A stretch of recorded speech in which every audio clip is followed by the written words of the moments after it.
tumawag na ako kay Chipmate, ano? Pinatawag ko na siya dun sa engine room para i-crack open yung steam. So, sa ngayon, nakasarado muna yung mga valvula ko, maliban lang ito sa bypass. So, yung return valve ko, nakasarado pa. So, painitin ko muna tong bypass para i-displace nito yung tubig na nandyan sa may supply line natin, pabalik dito sa return line. So, antayin ko muna to na uminit, at saka pag mainit na, bubuksan ko na yung return valve ko. So, ayan siya. So, mamaya lang magsa-start kami ng pressure test kasi approaching kami ngayon sa port. So, kailangan namin mag-conduct ng test just in case mayroong mga aberya na mangyayari ngayong araw na ito. So, magagawan pa namin ng paraan bago dumating sa puerto. So, tara, samahan nyo ako. So, ayan, ano?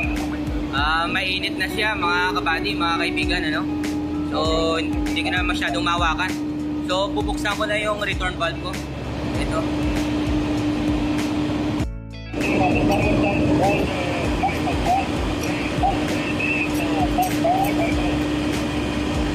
Tinawagan ko na si Chipmate para i-open niya yan. So, it's less than 5%. So, okay na yan.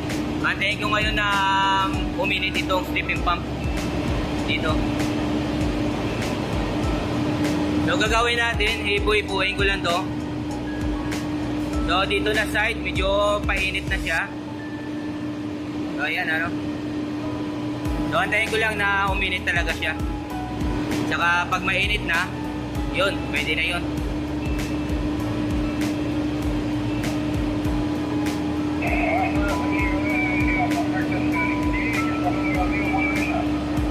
So, antay lang ako ng konti pa.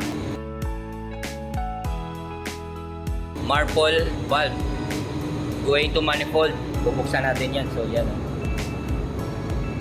Yan. So, bukas na yan. Okay na yan. So, yung strip eductor na valve, sinarado ko yan. Kasi, mag-actual test tayo. Tapos, itong 278 suction ng stepping pump. Ibuksan ko na yan. So, naka-fully open na siya. So, i-check muna natin ulit itong stepping pump.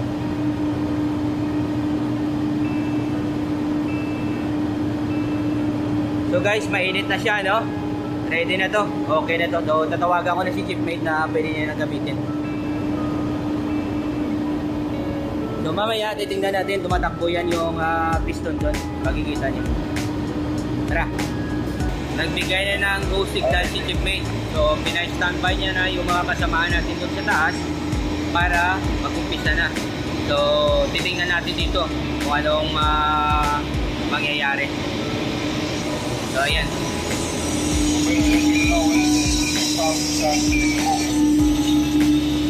Okay, Chip. So, ito, bubuksan ko na to. Yung supply valve ko. So, ayan.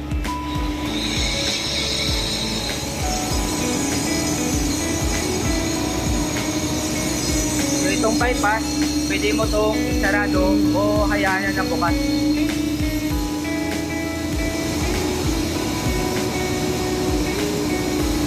So, open na yung supply ko. So, bukas na rin ito. Binuksan na ni Chipmate.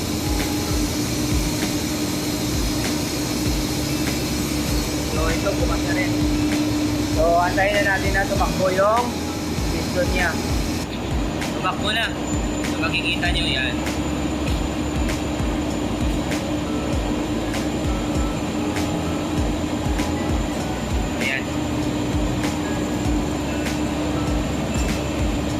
So, kung meron kayong makikita na tubig lumalabas yan, huwag kayong matakot, normal lang yan. Gagawin nyo lang, itatight nyo lang yung nut na yan dyan, yung kabilaan. Pantayin nyo lang yung paghigpit. Ganon din sa baba. Yan, minsan, pag maluwag yan, lalabas yung oil dyan eh. So, pag nakita nyo may oil na lumabas yan, tumagas, higpitan nyo lang yung kabilaan na nut niya yan. So yan, okay na yan. So dito din sa kabila. Ayan, ano? So ayan. So okay na yan.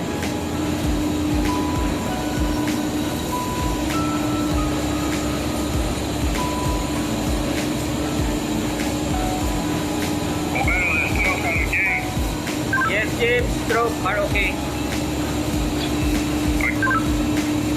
Tripping pump, running good, Chip.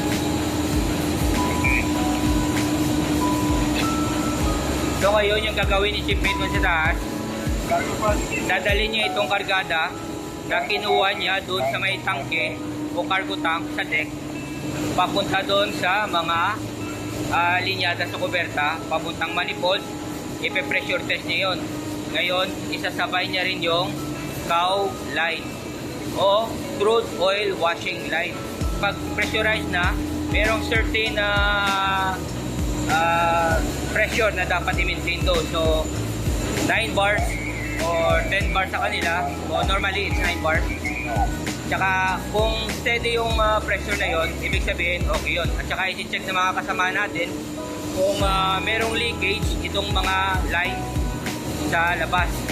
Itong cow line o cargo line papuntang manifold. I-check nila yan.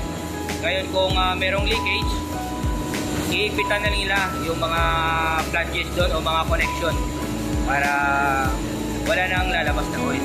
So ayan, ano. Ayan.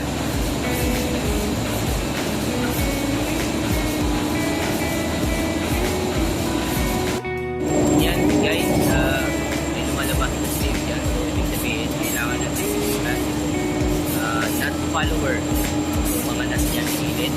Yan yung iipitan natin para hindi siya maglabas ng steam.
Tumigil yung slipping pump.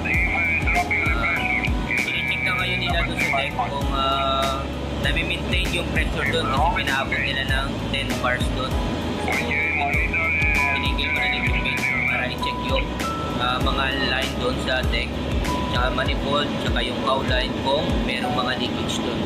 So kung wala naman, so we are good. So nag-resume tayong uli ng stripping pump, ano? Ngayon yung ginagawa ni Chipmate, sinasuction niya ngayon itong mga line dito sa pump room. Itong discharge line ng number 2, discharge line ng number 1, discharge line ng number 3. Yan. Ito sa number 2. Ito sa number 1. So, sinasuction nyo ngayon yan gamit yung pump.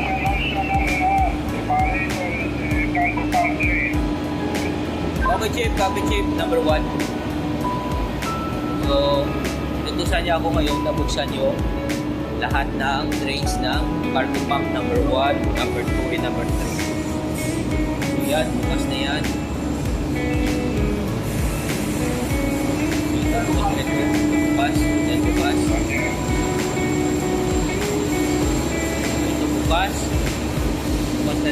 na rin. So, dalawa na lang.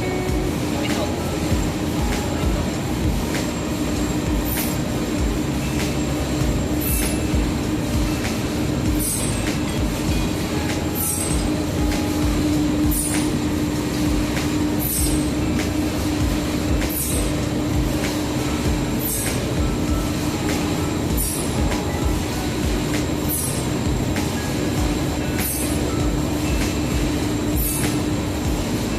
Ano, bukas na.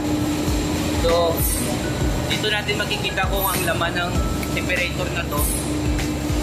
Dito natin makikita. Ayan. Meron siya 50%. Ayan.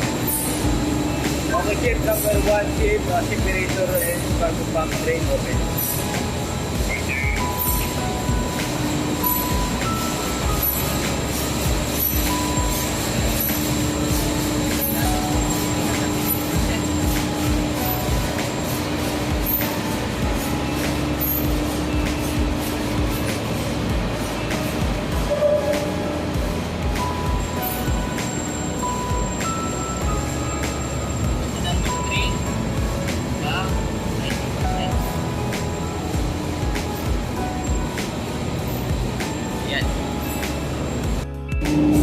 Ayan ano, pinasarado na ni Chipmate yung mga drain ng lahat ng cargo pump, generator and delivery line. Nakasarado na yan.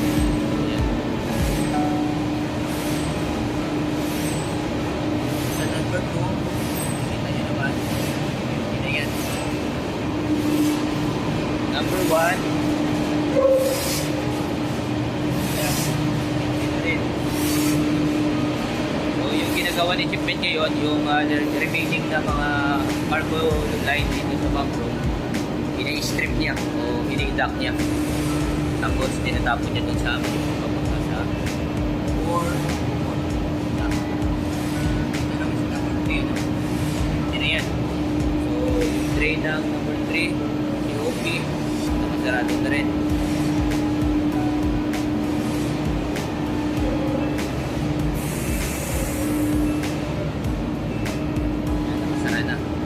Antayin na lang natin na matapos yung Chipmate mag-strip or deduct ng mga lines dito sa pump room side. So dahil gagamit tayo ng stripping pump ngayon, i-check natin yung drain tank ng vacuum pump or AOS kung may laman. So ayan, meron siyang kunting laman, nasa 25%. So binigyan ako ng go signal ni Chipmate na bubuksan ko ito ang valvula. So ito naman, sasaksyonin ng stripping pump natin, papunta din doon sa manifold. Ayan. Ayan ano. So tingnan natin dito. Okay, chip, I can see it's already empty. I will close the valve. So ayan ano. Madali lang yun kasi maliit na tangke lang naman to eh. So sarado na naman natin ulit ito.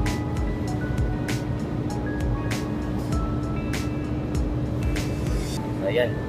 So, huwag natin kalimutan na talian para indication na naka-close to.